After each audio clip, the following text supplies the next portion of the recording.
¿Cómo? Ah, vale, vale. Pues esperamos un momentito más. Avísanos tú. ¿Vale? Bueno, pues ya estamos en directo por internet, así que bienvenidas, bienvenidos. Gracias por estar aquí con nosotros, presencialmente o desde casa o desde el bar. Estamos aquí para presentar el último libro de Steve Taylor. Bienvenido a Barcelona, Steve.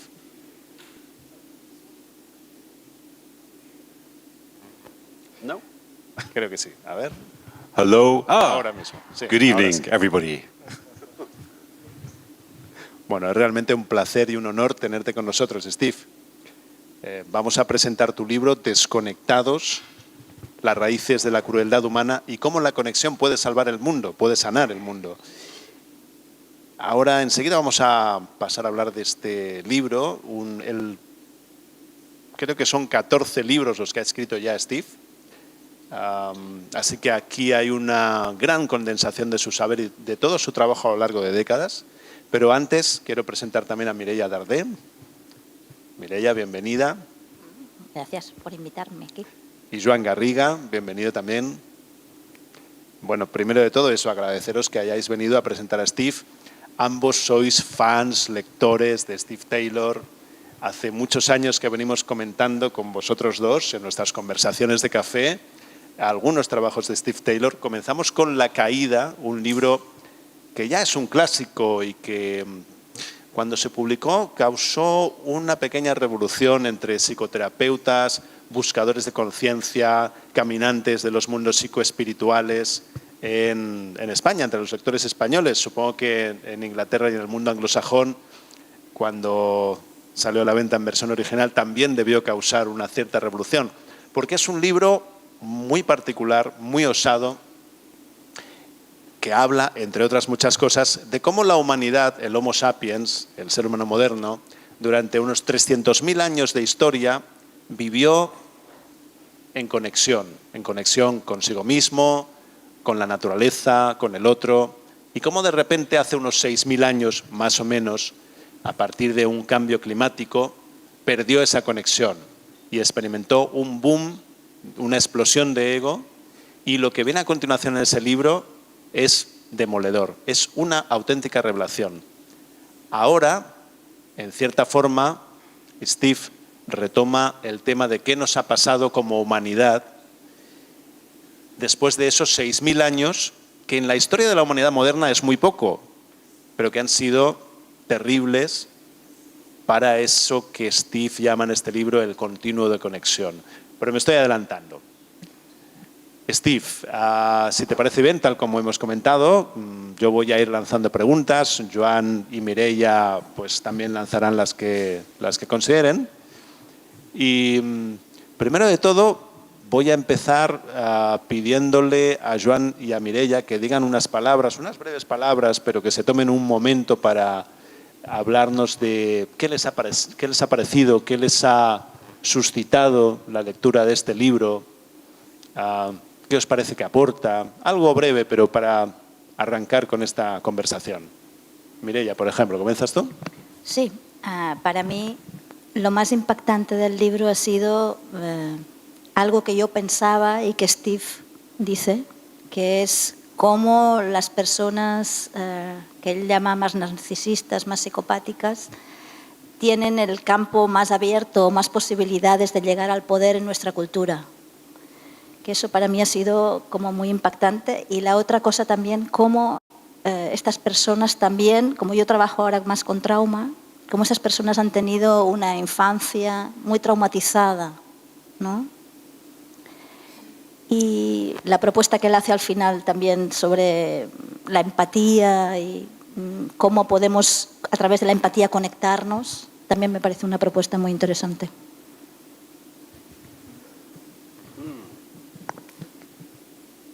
Yeah, I mean, the book, it emerged from my attempt to understand human nature. Human beings can be incredibly brutal and cruel, but we can also be incredibly kind and spiritual. So I wanted to understand why human nature can cover such a wide spectrum of behavior, from psychopaths to saints and mystics. And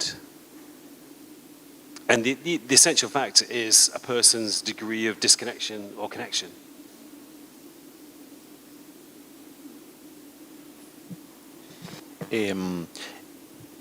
Curiosamente ayer Joan me estaba comentando la sensación que le había causado el libro.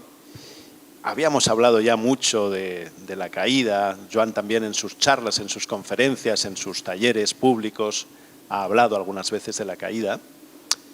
Y de repente me decía, bueno, Steve Taylor escribe libros que realmente aprovechan a la humanidad, que realmente dicen cosas importantes, de peso, cosas que hay que saber. No sé si era eso exactamente la manera en que me lo decía Joan. Joan se ha ido a recoger uno de estos pinganillos para poder escuchar en inglés. Aquí está de nuevo. Sí, no, tú póntelo en la oreja que cuando alguien habla en inglés te traducirán. Vale. Entonces, bueno, estaba diciendo Joan que tú me comentabas que el libro de Steve te había parecido realmente importante, que decía cosas que realmente hay que saber, cosas que realmente aprovechan. Bueno, me lo decías sorprendido, además. No, sorprendido no. Positivamente. Yo vengo admirando y siguiendo a Steve desde que leí La Caída y todo lo que se publica en español trato de leerlo. Me interesó mucho tu libro Salir de la oscuridad, otro que habla sobre el tiempo. Y este libro también lo he disfrutado. De hecho, es un libro que dan ganas de seguir leyendo y se agradece también que sea de esta manera. O sea, que es fácil, desliza, aclara. A mí me ha interesado mucho, sobre todo y sorpresivamente para mí, la parte final sobre propuestas de cómo sería una manera de gobernanza en el mundo que fuera empatocrática, que no fuera patocrática, que no viniera de los ingredientes enfermos de las personas, sino de los ingredientes sanos de las personas. Y leyendo tu libro, pensé que comentaría algo aquí, que si me está permitido me va a durar 2 minutos, pero lo quiero comentar. Porque yo tuve una plena experiencia de vivencia psicopática, narcisista y maquiavélica cuando en Nicaragua, en una constelación familiar, no sé si conoces la técnica, a mí me tocó representar a Somoza y otra persona representaba a Sandino. Pero yo tuve la experiencia de estar en la piel de Somoza y estando en la piel de Somoza era muy extraño lo que experimentaba, pero lo que experimentaba es que todo era yo, todo me pertenecía a mí. Era una falta absoluta de visión de un otro mínimo o radical. Así que me hizo recordar tu libro de cuánto encaja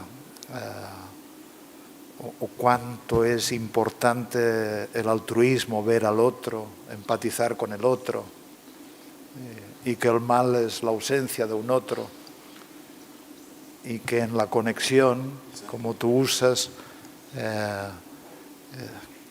el yo se hace pequeño y el tú se hace grande. Y en la desconexión es al revés. Así que... Exactly. Yeah, if you are a disconnected person, your primary trait is that you cannot empathize with other people. You are completely trapped inside your own mental space. So other people become objects to you. And your relationships with them are based on how you can manipulate them, exploit them, to help them achieve your own aims or desires. So you can't have authentic relationships with people. You cannot have intimate, deep relationships. Only utilitarian relationships.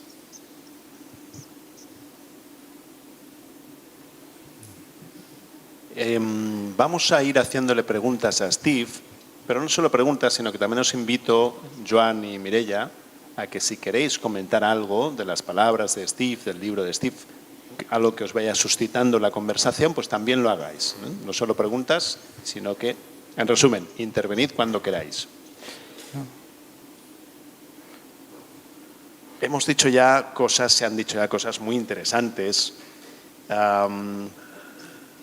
Desde luego, antes de terminar esta charla, me gustará, y creo que es obligado, que nos hables de las posibilidades de sanar el ejercicio del poder, que es una parte importante, la parte final del libro.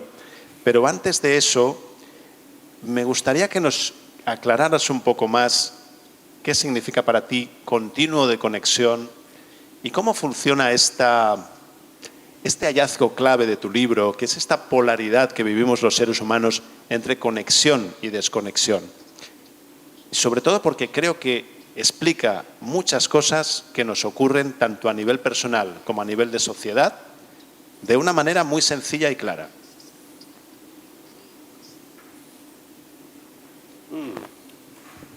Well, in my view, the main factor in human behavior and in human personality is a person's degree of connection. So all human cruelty and brutality, everything that we call evil, comes from disconnected people. People who have no capacity to empathize with others. And if you have no empathy, then you have a license to harm other people, to exploit, and even in extreme cases, kill other people. Because you cannot feel the suffering that you create. So I think the essence of human pathology is like warfare, oppression of different groups. The essential factor is a lack of empathy. And one important aspect of people who are hyper-disconnected is that they feel a sense of incompleteness because they are so separate that there's a sense that something is missing. They have a constant sense that something's not right, something's missing. And that translates into a desire to accumulate things, a desire for power, for wealth, for success, for attention. And that inevitably leads them to positions of power. It leads them to politics.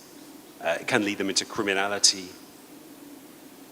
But more generally, it allows them, a lack of empathy combined with a strong desire for power and wealth. It is an incredibly destructive combination, which is responsible for a lot of the suffering which human beings and human societies experience. But at the other end of the continuum of connection, we have people who are connected, people who do have a strong sense of empathy, people who are altruistic. I think a good way of distinguishing disconnected and connected people is that for disconnected people, life is all about what they can take from the world. As much wealth, as much power as possible, as much achievement. Whereas for connected people, life is about what they can give to the world. So the main impulse of their life, of connected people's lives, is to help others, to increase harmony in the world, to help or contribute to the human race, maybe through their creativity, through their spirituality. And because connected people don't feel a sense of separateness, They feel that they are participating in the world, that they share their being with other human beings or other living beings, with the whole of nature. There is no sense of lack. They feel complete, or they feel whole. They feel that they are part of the world. So there's no desire to become wealthy, to become powerful. As I say, their main desire is just to help and contribute to the world. Which unfortunately, that leaves the positions of power free for the disconnected people, who do feel a strong desire for power.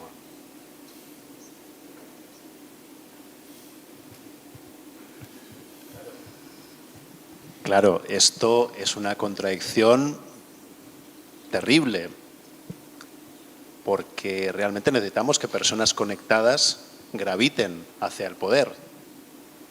Si queremos sanar las cosas, si queremos que la sociedad avance hacia un cierto estado de mayor justicia social, de mayor bienestar, de mayores derechos. Pero hay espacio para la esperanza. Tu libro es un libro esperanzador, aunque también en cierto modo es terrorífico, pero muy esperanzador. Sin embargo, quiero preguntarte sobre un concepto que tú utilizas en el libro y que me parece muy revelador. Creo que cuando la gente lo descubre dice, claro, esto es el concepto de patocracia. Yeah, I think I say in the book that pathocracy is one of those hidden concepts that once people are aware of it, it's like, wow, yeah, this makes sense of the world. It explains so much. And I think it explains hundreds of years, if not thousands of years, of human suffering and hundreds of years of violence and chaos in the world. Pathocracy, it comes from the fact that hyper-disconnected people have a strong desire for power. So, unfortunately, they often constitute the government of nations. They often become leaders. So the definition of pathocracy is that it's a system of government where the government consists of psychologically disordered people with psychopathic and narcissistic traits.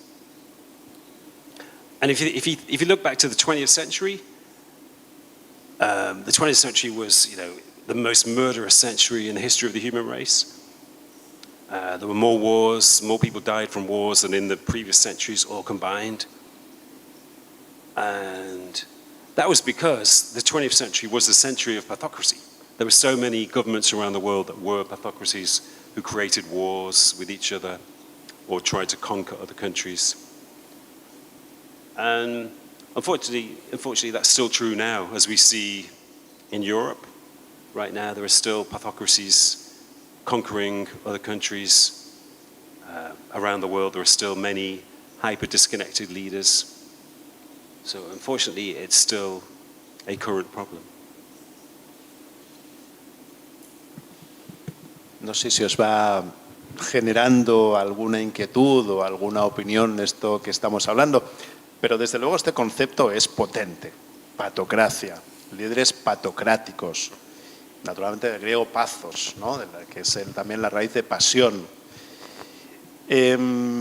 Psicópatas y narcisistas gravitan hacia el poder, mientras que la gente con buena salud mental no se interesa demasiado por el poder. Tenemos un problema. Pero hay otro problema añadido que también describes de manera genial en el libro. Incluso has publicado algún artículo en la revista Psychology Today con este mismo título. La descripción, la denominación del problema es síndrome de abdicación. The abdication syndrome helps to explain the attraction of hyper-disconnected people, particularly in politics, but also in spiritual communities, in religious cults or sects. But it's a strange fact that hyper-disconnected people who are brutal, ruthless, and lack empathy and compassion, they are very attractive to ordinary people, partly because they lack normal human inhibitions. They don't feel guilt or embarrassment or fear. So they appear to be very confident and decisive and strong. So ordinary people look at them and think, wow, I wish I was like him. And they also project charm and charisma. They often cultivate charisma and charm as a way of manipulating people. So that also makes them attractive. And the third factor is that some ordinary people, they want to return to a childhood state where their parents took responsibility for their lives, when their parents protected them from the world and took care of their lives. And this is what I call the abdication syndrome. People abdicate responsibility for their own lives and give it to corrupt leaders. And it gives them a feeling of protection, a feeling of safety, just like they had when they were 4 years old. It's essentially a retreat, a regression to that childhood state. And you see that in some spiritual communities or cults. You see it in America with the followers of President Trump, of Donald Trump.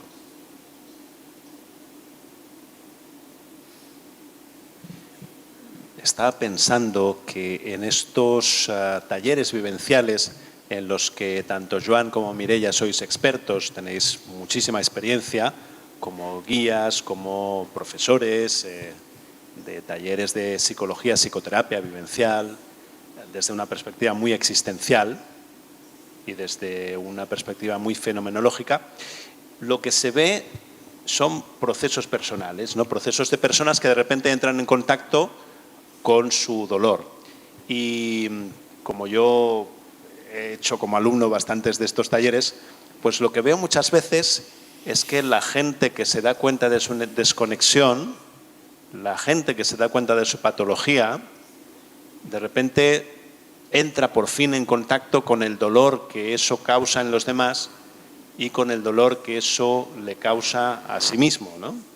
Entonces, quería preguntaros por eso, por esa sensación, ¿no? ¿Tenéis esa sensación de estar tocando ese tipo de humanidad, de que realmente pasa algo de algún modo maravilloso cuando una persona entra en contacto con el dolor de su desconexión?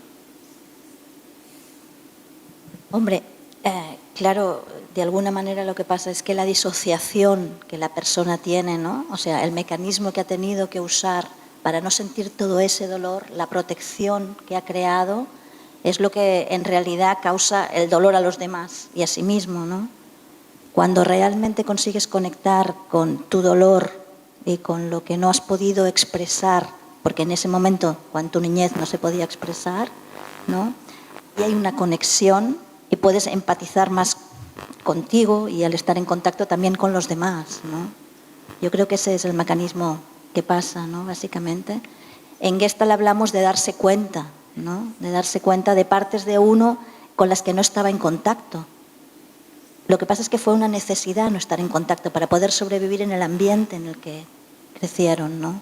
Que eso él lo explica muy bien también en el libro, ¿no? De cómo la mayoría de estas personas han tenido infancias muy solas o con mucho maltrato o con mucha violencia o muy aislados, ¿no? Las personas, eso, más psicopáticas. Más patocráticas, más psicopáticas. Sí, eso. Pero en realidad esa desconexión es universal. Sí, la cultura también ayuda a eso, ¿no? Él dice que nos desconectamos básicamente, ¿no? En la Caída es cuando lo explica, ¿no?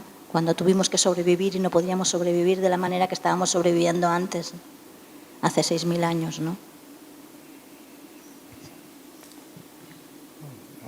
Yo creo que la caída es universal. Lo que pasa es que algunos caen más profundo y otros caen más superficial. Y yo creo que ahí tiene mucho que ver lo que él explica de cómo han sido los vínculos primeros. y hace mucha diferencia un apego más o menos seguro de un lugar donde hay muchas heridas y muchos trastornos y déficits y violencias y adicciones. Y yo concuerdo con él que a mí me parece que la naturaleza profunda de todos es la bondad y es la empatía y es la conexión. Y luego todos quedamos atrapados en un yo. Pero para algunos este yo tiene que ser un formato terrible para defenderse mejor de contactar y abrazar el dolor que subyace en ello, ¿no?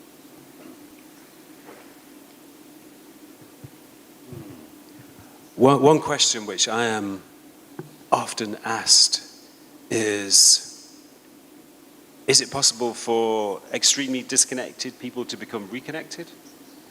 Can they be healed? Now, can a psychopath learn to be empathic? Can you break through their wall of disconnection? And some psychologists are skeptical. A lot of people think that psychopaths cannot be healed. You know, they are incurable. But I think because connection is our fundamental nature, you know, deep down at the essence of our being, every human being is connected. We all emerge from the same spiritual source. You know, the essence of our being is not, you know, it doesn't belong to us. It's part of the same network of consciousness or being. So I think because connection is so fundamental, it must be possible to reconnect anybody, no matter how far they have fallen into separation. And I think, but the problem with people with psychopathic traits and narcissistic traits is that they believe that they are perfect. They never admit that they have any flaws or that they need help. So it's very difficult for them to agree to engage in therapy or any kind of program of healing. But a while ago, a couple of years ago, I interviewed a prisoner who was convicted of murder.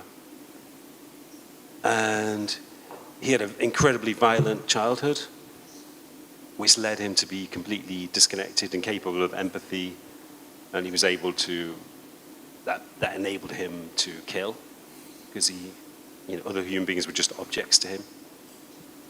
But when he was in prison, the prison environment was so chaotic, so stressful, that he decided that the only way to find any well-being or any kind of sanctuary was to turn into himself, to close his eyes and examine his own inner being. So he began to spontaneously meditate without knowing that he was meditating.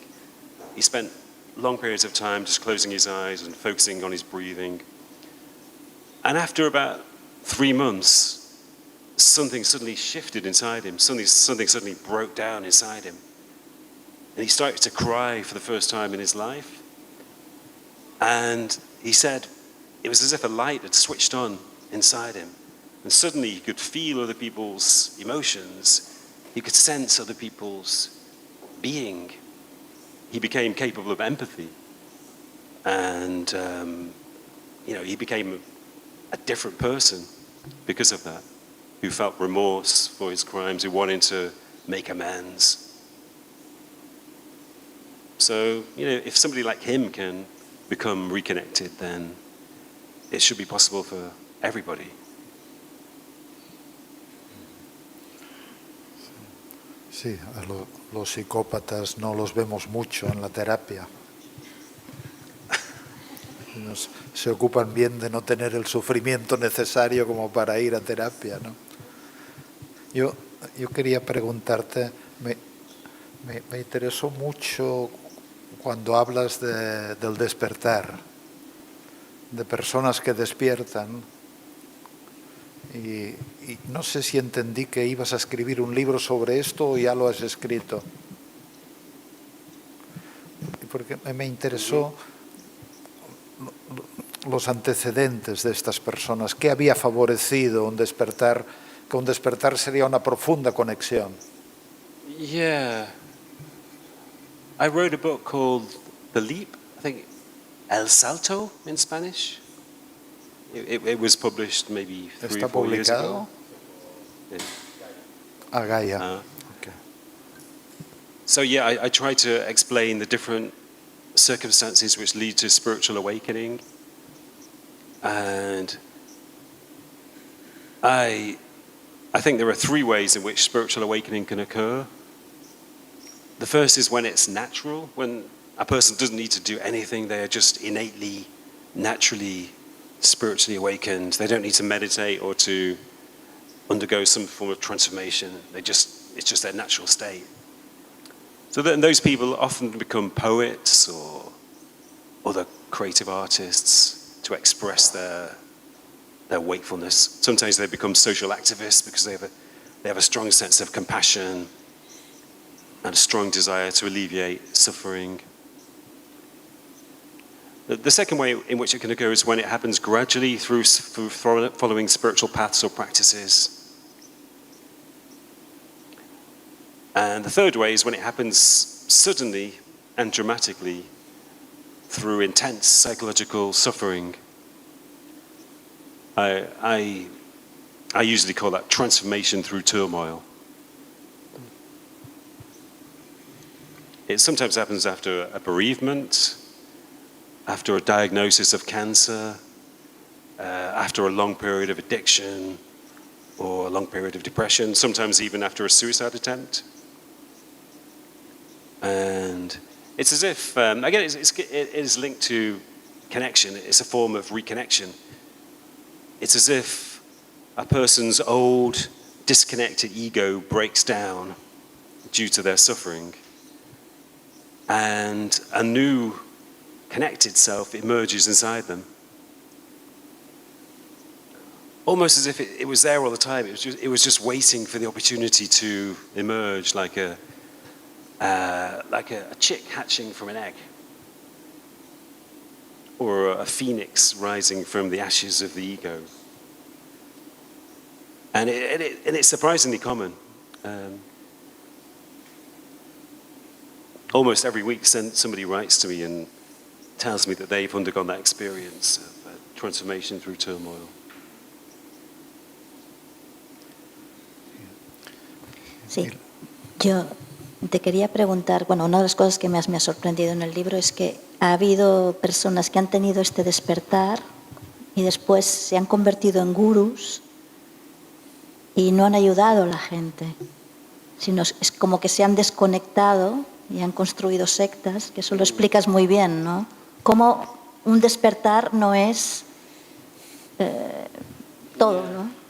Yo conocí a Osho, no vi los Rolls Royce, pero no me prendió y nunca supe qué pensar de Osho. Me interesaron sus libros, pero no me tomó una actitud amorosa con él, ¿no? Pero yeah, he's an interesting case because he was very intelligent. He was a philosophy professor at university in India. So he understood spirituality intellectually, but I'm not sure if he understood it at the level of feeling. Even though, you know, his books, some of them are very good, you know, they're very wise. But I think that the problem is that some people have a temporary awakening. They have an experience of awakening that maybe lasts for a few seconds or a few minutes, then it fades away. Then they return to their normal state.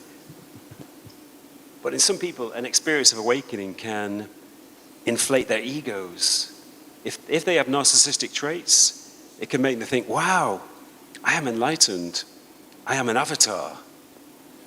I can lead other people to enlightenment. So it inflates their narcissistic tendencies. And the role of a spiritual teacher is the ideal profession for a narcissist.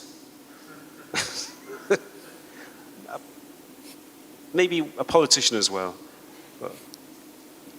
But you know, obviously, I'm not denigrating spiritual teachers. There are some wonderful, positive spiritual teachers, like Eckhart Tolle, for example, or Ram Dass. They are wonderful spiritual teachers.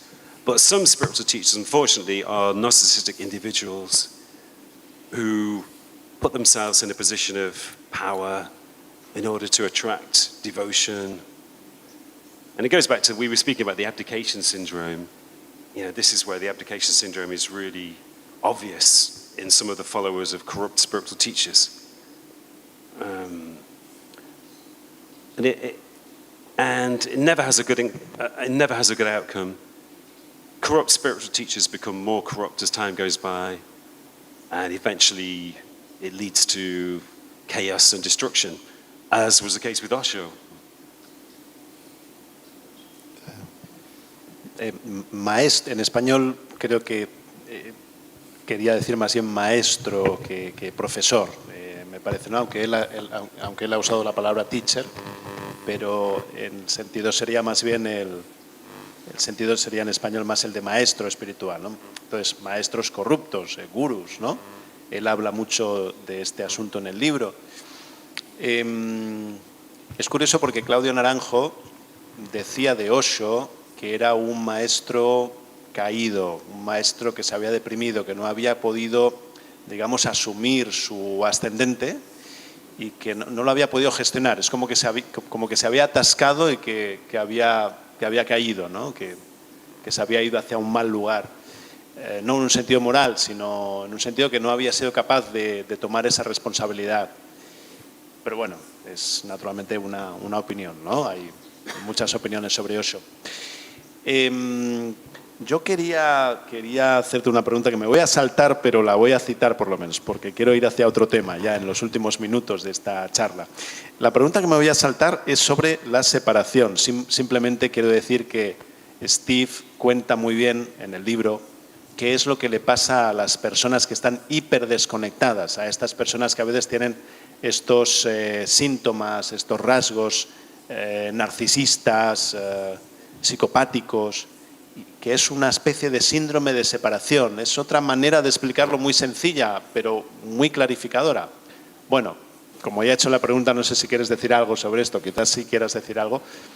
Lo que pasa es que quería pasar rápidamente al otro tema, a la otra cara, que es la esperanza, la posibilidad de trascender, todos estos problemas. Pero vaya, primero vamos, si te parece, con este asunto de la separación.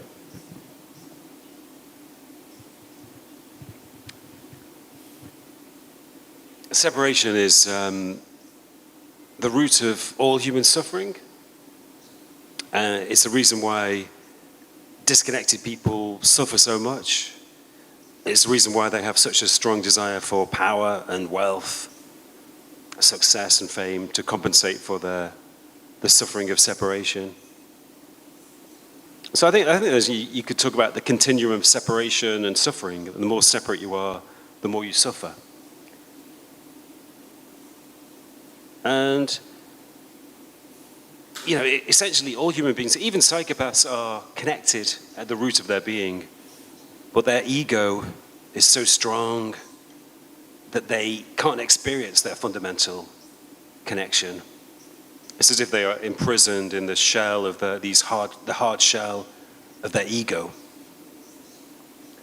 And, you know, in the middle of the continuum of connection, where most of us live, fortunately, there are not many psychopaths around, but unfortunately, there are not so many spiritually awakened people around either. Psychologists normally say that about 1% of the population has psychopathic traits, and maybe about 1% of the population has traits of spiritual awakening. So most of us are somewhere in the middle, and we kind of move around, we fluctuate according to our moods, according to the situations we encounter. But when we talk about development, individually and socially, development essentially means becoming more connected, both for societies and for individuals. And if you think about the moments of greatest joy in your life, they're always the moments when separation fades away and you experience connection with other human beings, with nature, but also with your own deepest self. So essentially, well-being is connection. And that's one of the reasons why, as we become more connected, we naturally experience more inner harmony and well-being. And you could say that we are becoming more connected to the essential harmony and well-being of our true nature.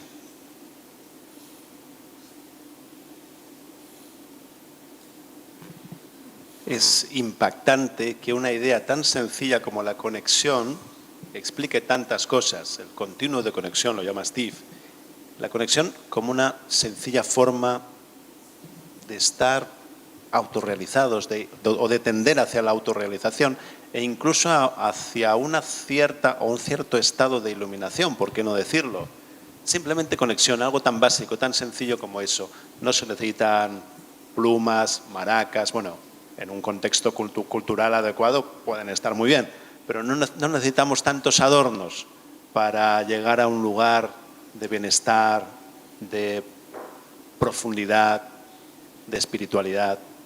Entonces, para mí, esta manera de entender, llamémoslo así, espiritualidad, la espiritualidad, me parece de una sencillez que toca, que llega a las personas. No es tan complicado y al mismo tiempo es dificilísimo.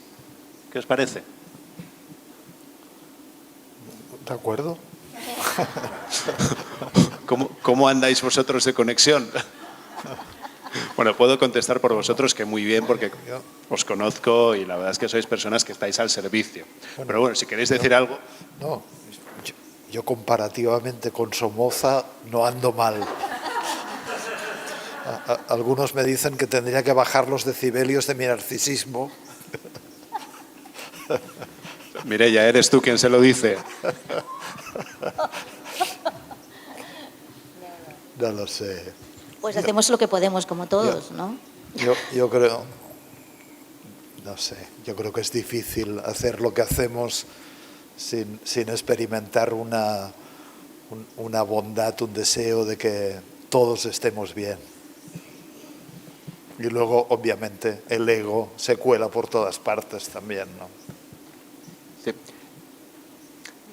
Para mí es interesante cómo la vocación de servicio y de servicio a la comunidad y la creación de comunidades tienen mucho que ver con la salud social y con la salud personal y espiritual. ¿Te parece que es así, Steve? Yeah, altruism is an incredible source of well-being. At my university, I teach a module on positive psychology. I have a session on altruism with my students. So we learn about the benefits of altruism. I show them some examples of altruism. And at the end of the session, I say to them, okay, we've got a week until the next session. During this week, I want you to be as altruistic as possible. I want you to perform as many acts of altruism as you can, be as kind as you can, compliment other people, help other people. And when they return the following week, they look different. They are smiling, they have energy. And I say to them, oh, how did it go? How do you feel? And they say, oh, it was great. I feel so, it gives me this warm feeling inside, and I feel like I've made so many connections with other people. So, and if you think back to your own, if you think back over your own life, I'm sure we can all remember certain situations when somebody acted with kindness towards us. It could be something quite trivial, quite small, but it's so powerful that it stays with us. It stays with us in our souls because it leaves such a powerful impression inside us. So I think, at school, why don't they teach altruism at school? Why don't they, why do they put children at desks and give them tests to complete and give them statistical grades. Why don't they just teach altruism along with creativity and empathy? That would help to create a more connected society. ¿Y qué hacemos con la democracia?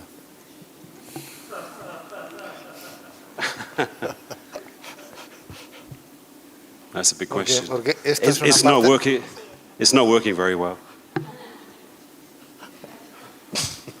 Well, I write about that in the last chapter of the book. Esto me interesó mucho.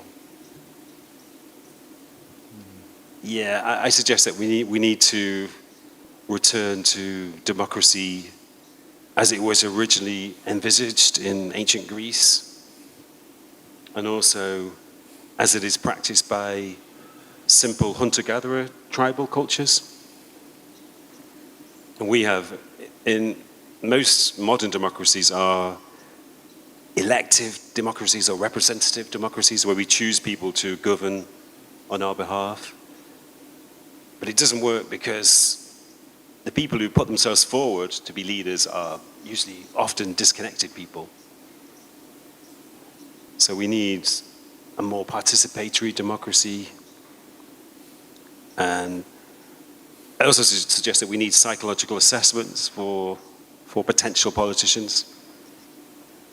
But I'm not optimistic that that will happen. Because the politicians would have to agree to it. They would have to pass a law, but they would never do it. But maybe one day. Sí. A mí me gustó la parte en la que el resto de la población elegía a la gente que iba a ser. No era que alguien se presentase, sino que eras elegido por el resto de la población como una manera de que los psicópatas y narcisistas no se pudiesen presentar y que había mecanismos también para que estos no llegasen al poder, ¿no? Sí. Yeah, that's the system in hunter-gatherer cultures. People don't put themselves forward to be leaders. Leaders are chosen by the group. In fact, many hunter-gatherer cultures practice, anthropologists call it egalitarian sanctioning. And that's when a dominant person tries to become a leader, an alpha male tries to take power in the community, they eject him, they ostracize him from the community to preserve the equality and harmony of the community. So I think we need to do something similar.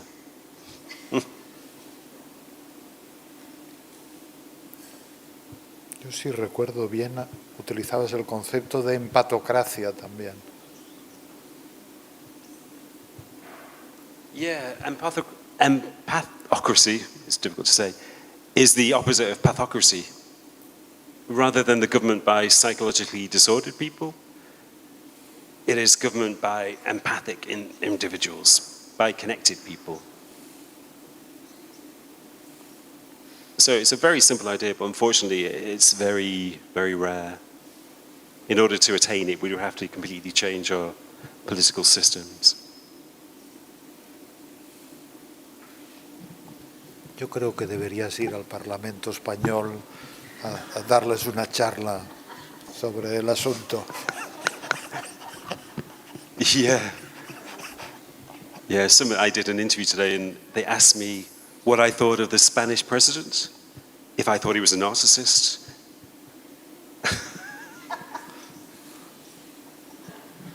So I was diplomatic and I said I need more information to assess him.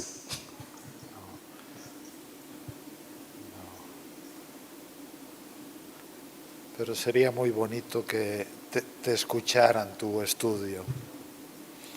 No señalar con el dedo, sino que leyeran tu libro. I think so. ¿Cómo?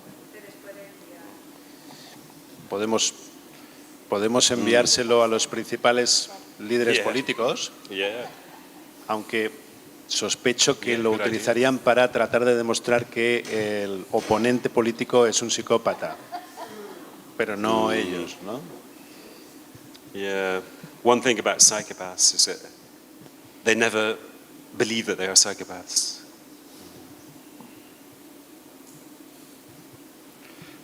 De hecho, hay algún que otro periodista que estaba muy interesado en el libro, un poco por el clima de elecciones, el clima preelectoral.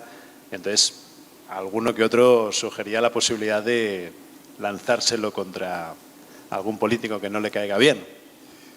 Es decir, es fácil desde aquí poder decir, no, es que el oponente político es un enfermo mental. Es un tema delicado.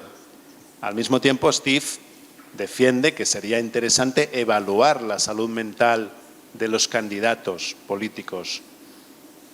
Y esto es muy polémico. Pero dice Steve, claro que es polémico, solo que es mejor hacer algo que seguir sin hacer nada. Me parece una propuesta muy interesante, por supuesto. Pero, bueno, nos vamos acercando al final. Yo quería, antes de terminar, pues abrir un turno de palabras. Si alguien tiene alguna opinión, algún elogio, no sé si alguien habrá leído ya el libro, alguna descalificación, ojalá que no, pero bueno, si la hay también cabe. Alguna pregunta, pues es el momento de hacerla. Doy por hecho que mi amigo Óscar tendrá una pregunta para hacernos, porque nunca falla. No me digas que no.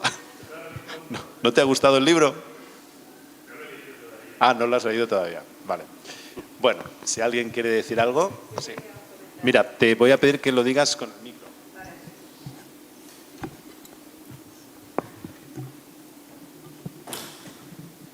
Sí, que habláis mucho de los desconectados políticos o muy carismáticos. Me imagino que también en este espectro de desconectados está también gente que no está en la política, ¿no? Tipo gente pues como yo, digamos, como nosotros, ¿no?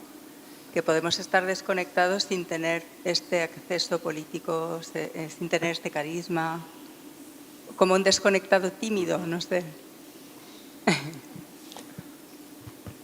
También lo incluye, ¿no? Yeah, I mean, the disconnected people who become politicians, they are often from backgrounds of privilege, of wealth. But often, disconnected people operate in a smaller environment, and they cause chaos in their communities, their families, their relationships. So yeah, as you say, it's not necessarily the case that they become well-known, powerful people. But certainly I think, you know, many of them do because they feel that strong impulse for power. But it could be that they're not particularly intelligent or educated and do not have the opportunity to gain power.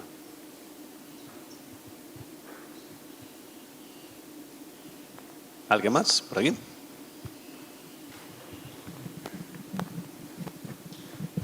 Sí, con la desconexión, bueno, todos sabemos el momento en el cual... ¿Se oye bien? Es que como me falta oído. ¿Sí se oye? Sí.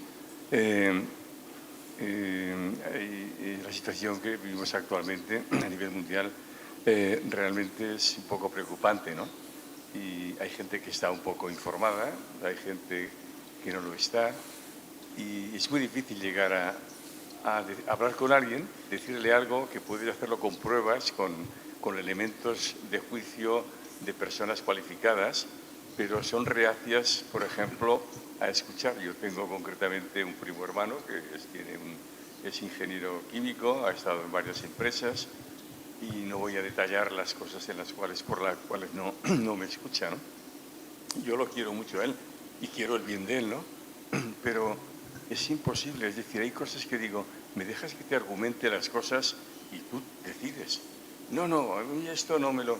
Pero si no quiero que pienses como yo, no quiero que te convencerte, simplemente quiero que lo escuches y en función de eso que decidas, ¿no? Es imposible. A ese nivel, a un nivel intelectual de una persona cualificada que está jubilado, como yo, y tiene una gran trayectoria profesional de empresas. Hay un factor que yo, dije, mi primo siempre yo lo había ensalzado, ¿no? Pero hoy me he dado cuenta, no hoy, sino tiempo ya atrás, me he dado cuenta que lo ensalzaba de una forma errónea. No por este motivo concretamente, porque sin darme cuenta analicé cómo era y digo, pero sí, ahora puedo pegar de pedantería, ¿no? Digo, yo creo que soy mejor que él, ¿no? Y no por el hecho de ser mejor, sino por el hecho del raciocinio. O sea, no, es decir, que hay poca gente que de alguna forma sepa escuchar, y yo escucho a todo el mundo. Y además aprendo de la gente. Y soy humilde con la gente, porque yo quiero que me digan las cosas. Y si no lo entiendo, pregunto. Y eso es lo que hago, preguntar con humildad.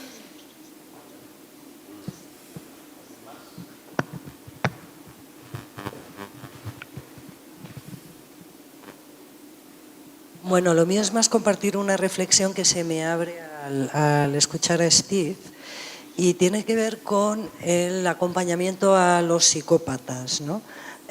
Tradicionalmente yo también había escuchado que casi era mejor no hacer terapia con las personas que tenían sociopatía o psicopatía, porque incluso les afinábamos más, les ofrecíamos más estrategias, más recursos, conseguían más habilidades a través del acompañamiento terapéutico. Y entonces, hoy escuchándote, me quedo un poco con la reflexión de quizás es que el cómo se les ha intentado acompañar no era la fórmula adecuada. Lo lanzo ahí como una reflexión personal que no tiene que ver tanto con la patología concreta que tienen, sino con cómo nosotros también nos empecinamos una y otra vez en que lo hagan como nosotros consideramos que tiene que ser, ¿no? Yeah, good point. Yeah. Maybe we should encourage them to meditate rather than give them therapy.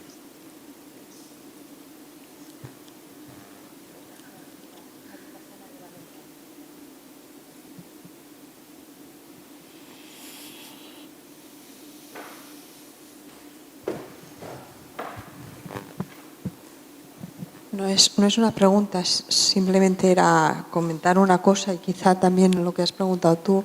Tú habías comentado que había habido alguien con quien tú te habías entrevistado y que había tenido una experiencia de silencio interior y que le había como ayudado a transformarse. Leí, pero no puedo decir el nombre de la persona, es un libro que se llama El Buda entre rejas, y es de un budista que estuvo en prisión haciendo meditación con presos, y se dieron casos de personas pues que pudieron conectar consigo mismos, ¿no? Entonces quizá hay, claro, evidentemente iban los que querían, ¿no? Pero que sí, que parece ser que la meditación o ese silenciamiento y con un acompañamiento en ese silencio podría quizá, pues se dieron casos de ayuda.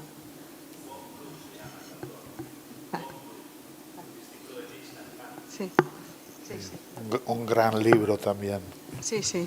Y Thich Nhat Hanh había hecho encuentros, ¿no?, con de los que habían sufrido la guerra de Vietnam, allá en Plan Village. Sí. Yeah, there's in the UK there is an organisation called the Prison Phoenix Trust, and they organise meditation and yoga classes for prisoners. And they are active in about 10% of prisons in the UK, and they have fantastic results. Yeah, there are many reports of prisoners having spiritual experiences or becoming connected to themselves, becoming empathic. So yeah, it's really, it illustrates the power of meditation.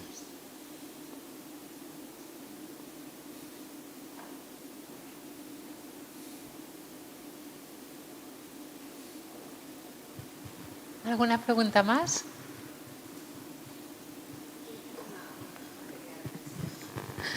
Quiero hacer una pequeña reflexión sobre desconectados. Yo pienso que también es un poco para no sufrir. que a veces el conectar sufres. Entonces depende, también creo que eso también depende de la persona, si es más sensible. Yo, por ejemplo, soy una persona que puedo estar viendo una película y enseguida empatizo, ¿no? Y hay momentos en que si es una película que hay partes así fuertes no puedo ni ver ni escuchar. Entonces es como, a veces yo creo que cada vez me veo que cada vez que soy más mayor desconecto más. Y en verdad, por eso he venido aquí, porque no quiero, pero también el sufrimiento me cuesta. Esa es una reflexión que quería hacer. Yeah, that is one problematic area in kind of opening yourself and becoming empathic, being overwhelmed by other people's suffering. But I think it is possible. I think you can develop a kind of stable, deep-rooted sense of self which feels suffering but isn't disturbed by it, which allows the suffering to sort of flow by without touching or hurting you. But it is. I mean, I don't really think you're disconnecting yourself. You're just sort of kind of moving out of the way of the experience of other people's suffering. But to have the ability to sense other people's sufferings means that you are a connected person.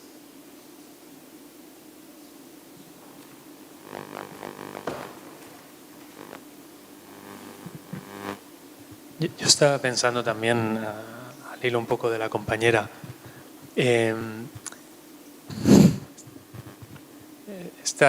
otro estadio de, no sé cómo decirlo, estas personas que parecen hiperconectadas, pero que es una pseudoconexión, o no sé si decir hipoconexión, digamos que es una desconexión no por el lado de lo patológico o lo narcisista o lo psicopático como lo estás nombrando aquí, sino ¿no? Esta cosa que a veces se ve de tan conectado que dices, pero no. No sé si se entiende lo que trato de decir. Could you give me an example? ¿Perdón? Un ejemplo.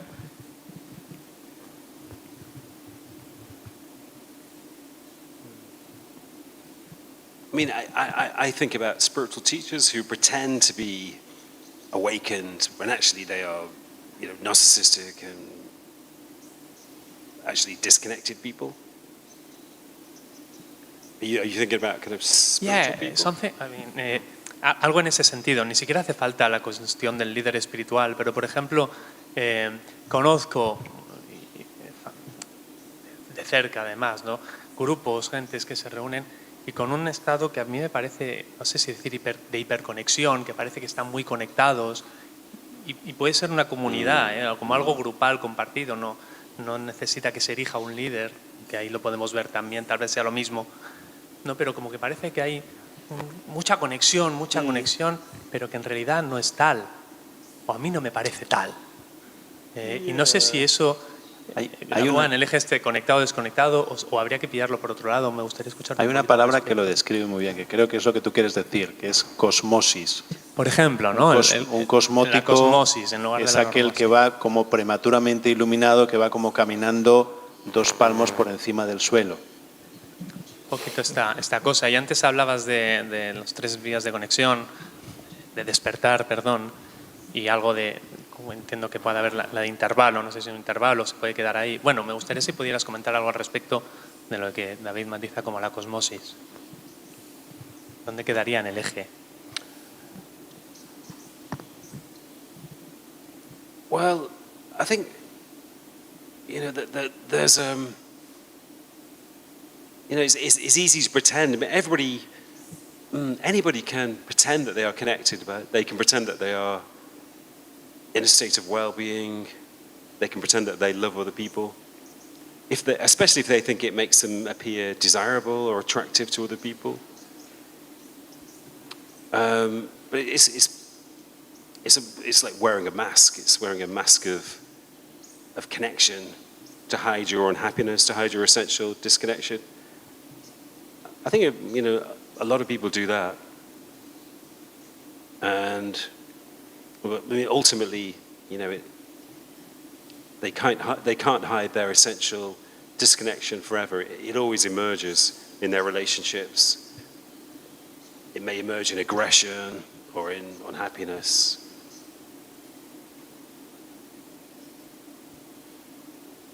I mean, psychopaths do the same. Psychopaths can pretend to be benevolent people. Like Victor was telling me about the leader of Catalonia who says, I am love.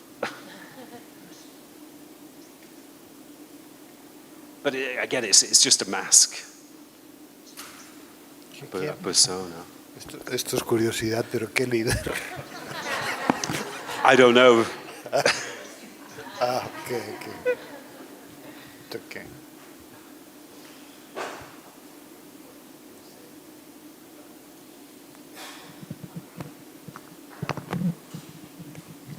Bueno, si no hay ninguna pregunta más, vamos a ir despidiendo el acto. Simplemente pues daros las gracias por venir, a todas las personas que habéis venido aquí, a todas las personas que nos estáis viendo desde casa. Las gracias también de manera muy especial a Joan Garriga y Mireia Darder, que se han dejado arrastrar hasta aquí. Bueno, creo que encantados, porque los dos son muy fans de Steve y con razón. Gracias. Sí. Un placer. Sí, un y un placer. honor también. Un placer, sí. Y Steve Taylor, es un placer, es un honor tenerte aquí. El libro creo que es importante y que va a tener una gran proyección, creo que seguramente como la tuvo la Caída en su día. Y realmente muchísimas gracias. Sí. Thank you, David. Y muchas Thank you for- felicidades por tu libro y por tu aportación. Thank you.